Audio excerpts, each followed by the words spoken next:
Good morning India. Fast 15 में आपका स्वागत है। आज की फास्ट लाइफ के लिए है फास्ट 15। चाकदा में उस समय अफरा तफरी मच गई जब सुरक्षा बल और पुलिस की मौजूदगी में एक व्यक्ति रिवॉल्वर लेकर सड़क पर खुलेआम निकल पड़ा। वो चिल्ला रहा था, कह रहा था कि चाकदा के आईईसी उनके सामने मुझ पर रिवॉल्वर फेंका गया और आईईसी देखते रहे। চুপ করে দাঁড়িয়ে আছে, বলছে আমি কিছুই জানি না। আমি বলছি কোনো ঘটনাই হয়নি। সকালবেলা বিজেপির এজেন্টকে মেরে মাথা ফাটিয়ে দিয়েছে, বলছে আমি জানি না। এরা এখনো মেশিন নিয়ে ঢাকাচ্ছে। এখন কারা মেশিনে ঘুরছে? হ্যাঁ, কারা মেশিনে ঘুরছে? টিএমসি মেশিন আমাদের সবার সামনে, মেশিন আপনাদের সামনেও ছুড়ে মারলো, ছুড়ে মেরে দৌড়তে পালালো। পুলিশ মুভ করলেই ধরে ফেলতো।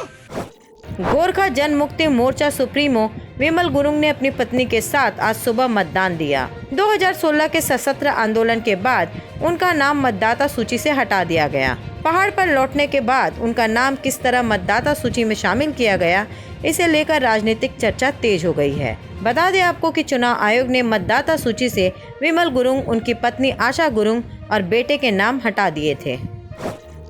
आसनसोल में पीएम मोदी ने कहा है कि कोरोना पर पिछली 2 बैठक में बाकी मुख्यमंत्री आए लेकिन दीदी नहीं आई।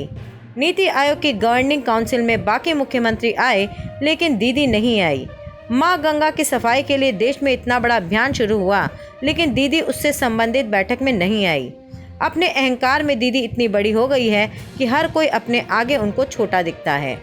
केंद्र सरकार ने अनेक बार अनेक विषयों पर बात करने के लिए बैठकें बुलाई है, लेकिन दीदी कोई न कोई कारण बताकर इस बैठकों में नहीं आती। जैसे कोरोना पर पिछली 2 बैठकों में बाकी मुख्यमंत्री आए लेकिन दीदी नहीं आई। नीति आयोग की गवर्नेंस काउंसिल की बैठक हो, बाकी मुख्यमंत्री आए लेकिन दीदी नहीं आई।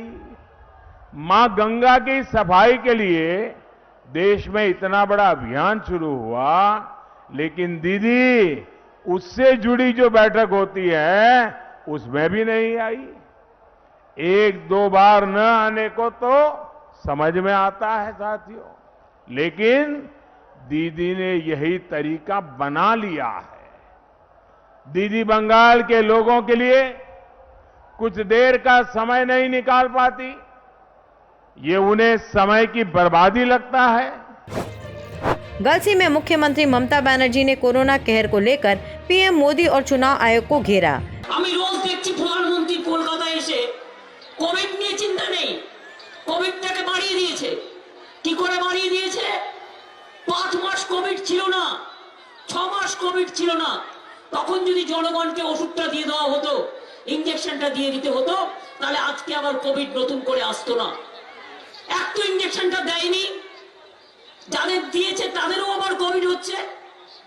2 হচ্ছে, আমি বারবার চিঠি লিখে বলেছি যে আপনি ইনজেকশনটা আমায় দিন, আমি টাকা দিয়ে কিনবো, কিনে আমি সমস্ত মা ভাই বোনদের দেবো, তাও এখনো দেয়নি।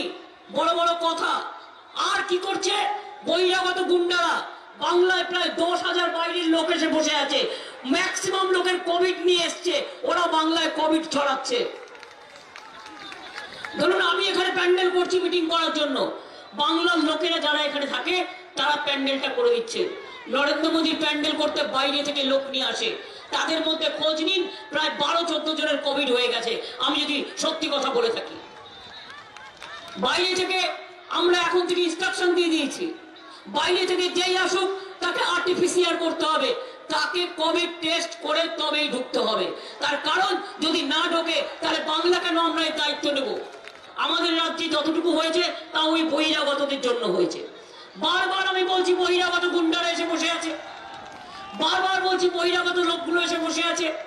সব হোটেল বুক করে, সব গেস্ট হাউস বুক করে, সব মন্দির মসজিদ বুক করে সব এসে বসে আছে। এবং সব গেস্ট হাউসগুলোতে, মন্দির মসজিদ মানে গেস্ট হাউসে সব বসে আছে, আর সব কোভিড নিয়েও বসে আছে, আর ওদের কোভিডটা আমাদের ছড়িয়ে দিয়ে চলে যাচ্ছে।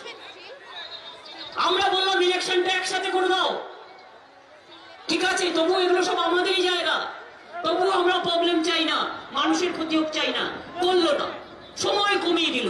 কেন বাবা? যখন বিজেপি এলাকা ইলেকশন ছিল, যদি ওগুলো পাবে না তখন তুমি 8 দিন 10 দিন করে টাইম দিয়েছো।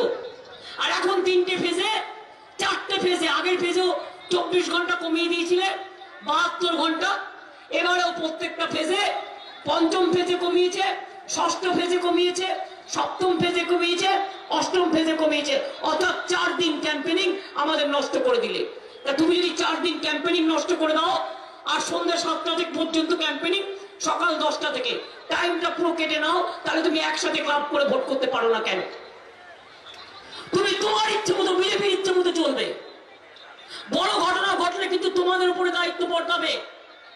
2জন ক্যান্ডিডেট ইতিমধ্যে মারা গেছে, 2টো সিটি আমাদের উইনিং সিট, 2টোই মুর্শিদাবাদে আমাদের উইনিং সিট। যে 2জন প্রার্থী মারা গেছে অন্য দলের প্রার্থী, কিন্তু তাদের জন্য আমার দুঃখ আছে, কেউ কারো মৃত্যু আমি চাই না। তা আজকে এসব দেখেছিল তুমি ইলেকশন কমিশন আমাদের টাইম কাটেল করছো, অথচ ইলেকশনের 4টে ফেজকে 3টে ফেজ, তো আজকে তো একটা ফেজ হয়ে যাচ্ছে, 3টে ফেজ কেন একদিনে করতে পারলে না? অথবা কেন 2 দিনে করতে পারলে না? তুমি 4 দিন প্রচারের টাইম কেটে দিলে আমাদের, কারণ তখন আর নরেন্দ্র মোদীর মিটিং নেই বলে, অমিত শাহর মিটিং নেই বলে আমার মিটিং ছিল, তোমরা আমাকে আটকানোর জন্য 4 দিন টাইম কেটেছো। ওদিকে আরেকদিন তুমি আমাকে 24 ঘন্টা টাইম কেটেছো। তারপরেও তুমি কি করেছো? কলকাতার দিকে যত যাবে, আরবান দিকে যত যাবে, রাত্রির দিকে মিটিং হয়, সকালের দিকে লোকে ডোর টু ডোর করে, তুমি 10টা থেকে 7টা করে দিয়েছো যাতে আমরা মিটিং মিছিল না করতে পারি। তাহলে আমাদের বেলায় যা যা করার বিজেপি যা বলছে তাই করছো, আর তোমার বেলায় তুমি নিজে একটা ডিসিশন নিতে পারছো না, একটা ডিসিশন নেবার ক্ষমতা নেই যে ক্লাব করে করো। একটা সুপ্রিম কোর্টের একটা অর্ডার আছে 2020 সালে যে ক্লাব করে তুমি করতে পারো একটা পিআইএল এর উপরে, কেন করলে না? 4 দিন যখন কমালে তখন তো 3টে ইলেকশন একসাথে হতেই পারতো, 6, 7, 8 ফেজ অথবা 7, 8 ফেজ একসাথে হতেই পারতো, আমাদের কোনো আপত্তি নেই। তুমি ক্লাব করলে না, অথচ তুমি টাইম কমালে। मध्य प्रदेश में लिक्विड ऑक्सीजन की किल्लत में मेडिकल कॉलेज में 12 मरीजों की मौत हो गई। मरीजों की मौत के बाद रिश्तेदारों ने अस्पताल में हंगामा किया है। ऑक्सीजन का लेवल देखा तो 91% पॉइंट आ रहे थे पल्स के, और सुबह 4 बजे हल्ला हो गया कि ऑक्सीजन नहीं है, और हम अंदर जाना चाहते रहे, नहीं जाने दिए। जब किसी तरह से हम अंदर गए तो देखे तो बॉडी ठंडी थी, और एक नहीं कई बॉडियां इस तरह की हैं। राष्ट्रीय राजधानी दिल्ली में फैले कोरोना वायरस के संक्रमण की मौजूदा स्थिति पर रविवार दोपहर प्रदेश मुख्यमंत्री अरविंद केजरीवाल ने एक प्रेस कॉन्फ्रेंस को संबोधित किया। इस दौरान उन्होंने कहा कि दिल्ली में कोरोना के लिए 1800 बेड्स रिजर्व हैं। कोरोना के केसेस बढ़ने की गति चालू है, काफ़ी तेज़ी से बढ़ रहे हैं। ज़्यादा चिंता की बात यह है कि पिछले 24 घंटे में पॉजिटिविटी रेट बढ़ के लगभग 30% हो गया है, जबकि ये उसके पिछले 24 घंटे में केवल 24% था। 24% से बढ़ के 30% पॉजिटिविटी रेट हो गया। दिल्ली में लगभग केंद्र सरकार के सारे अस्पतालों के मिला के 10,000 के करीब बेड हैं। अभी उसमें से 1800 बेड जो हैं वो रिज़र्व किए गए हैं कोरोना के लिए। हमारी केंद्र सरकार से निवेदन है कि कम से कम 10,000 में से 7,000 बेड, इतनी गंभीर परिस्थिति, पल पल परिस्थिति ख़राब हो रही है, तो कम से कम 10,000 में से 7,000 बेड कोरोना के लिए रिज़र्व किए जाएं, और ऑक्सीजन की तुरंत हमको सप्लाई की जाए। बढ़ते कोरोना को लेकर उत्तराखंड में 10वीं बोर्ड की परीक्षा को रद्द कर दिया गया, वहीं 12वीं की बोर्ड की परीक्षा को स्थगित कर दिया गया। कोरोना के चलते राहुल गांधी ने पश्चिम बंगाल में अपनी रैलियां रद्द कर दी। राहुल गांधी ने ये भी कहा कि सभी राजनीतिक पार्टियां भी रैलियां रद्द कर दें। इस हालत में रैलियां कराना सही नहीं है। कोरोना वायरस के बढ़ते संक्रमण को देखते हुए नेशनल टेस्टिंग एजेंसी ने जी की अप्रैल में होने वाली परीक्षा को स्थगित कर दिया है। यह परीक्षा इस साल 27, 28 और 30 अप्रैल को होनी थी, लेकिन अब इन तारीखों को आगे बढ़ा दिया गया है। परीक्षा के 2 सेशन फरवरी और मार्च में आयोजित किए जा चुके हैं। छात्रों और अभिभावकों द्वारा लगातार उठ रही मांग के चलते एनटीए ने 10 दिन पहले परीक्षा को स्थगित कर दिया। कोरोना वायरस दिन पर दिन विकराल रूप लेता जा रहा है। रविवार को केंद्रीय स्वास्थ्य मंत्रालय की तरफ से जारी आंकड़ों के मुताबिक देश में बीते 24 घंटे में कोरोना के 2,61,500 नए मामले दर्ज किए गए हैं। वहीं इस दौरान कोरोना के चलते 1501 लोगों की मौत हो गई। भारतीय रेल ने लिक्विड मेडिकल ऑक्सीजन कंटेनर ट्रकों को रोल ऑन रोल ऑफ आधार पर तरल चिकित्सा ऑक्सीजन के परिवहन को मंजूरी दे दी। रेल मंत्रालय द्वारा इस विशेष मंजूरी से भारतीय रेल जल्द ही देश के एक हिस्से से दूसरे हिस्से में लिक्विड मेडिकल ऑक्सीजन से भरे क्रायोजेनिक टैंकर ट्रकों को पहुंचाएगा। रेलवे ने क्रायोजेनिक टैंकरों से तरल मेडिकल ऑक्सीजन की ढुलाई के लिए एक नीति तैयार की है। जब देश के कई हिस्सों में गर्मी से लोग परेशान हो रहे हैं, ऐसे समय में उत्तराखंड में बद्रीनाथ मंदिर और आसपास के इलाकों में जबरदस्त बर्फबारी देखने को मिली है, जिसके बाद पूरा इलाका बर्फ की सफेद चादर से ढक गया। मंदिर के आसपास देख सकते हैं कि सब कुछ बर्फ की चादर से ढक गया है। वीडियो में देख सकते हैं किस तरह से झमाझम बर्फ गिर रही है। शनिवार को यहाँ ऐसा मौसम दिन भर रहा। देश में कोरोना वायरस का कहर जारी है। पिछले कई दिनों से लाख से ज्यादा केस प्रतिदिन आ रहे हैं और 1000 से अधिक लोग अपनी जान गंवा रहे हैं। इस बीच शनिवार रात पीएम मोदी ने एक अहम बैठक की।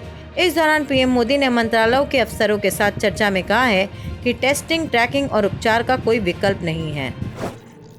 राजधानी दिल्ली में कोरोना अब हर दिन नए रिकॉर्ड बनाने लगा है, जहां शनिवार को बीते 24 घंटे में कोरोना के 24,375 नए मामले सामने आए हैं, यानी हर घंटे 1000 से ज़्यादा संक्रमित मिले। एक दिन में सबसे ज़्यादा संक्रमित मिलने का ये अब तक का सबसे बड़ा आंकड़ा है। वहीं केजरीवाल सरकार ने हरिद्वार कुंभ से दिल्ली लौटने वालों के लिए 14 दिन की क्वारंटाइन जरूरी कर दी है। छत्तीसगढ़ की राजधानी रायपुर में शनिवार को एक निजी अस्पताल में आग लगने से 5 मरीजों की मौत हो गई। इस अस्पताल में कोरोना के मरीज भर्ती थे। यहाँ लगभग 50 मरीजों का इलाज चल रहा है। बताया जा रहा है कि आईसीयू में शॉर्ट सर्किट की वजह से यह हादसा हुआ। शॉर्ट सर्किट में लगी आग इतनी भीषण थी कि अफरा तफरी में मरीजों को स्ट्रेचर में डालकर अस्पताल से बाहर निकाला गया। मरीजों को दूसरे अस्पताल में शिफ्ट किया गया है। आज के लिए बस इतना ही। कल फिर मिलेंगे फास्ट 15 के साथ।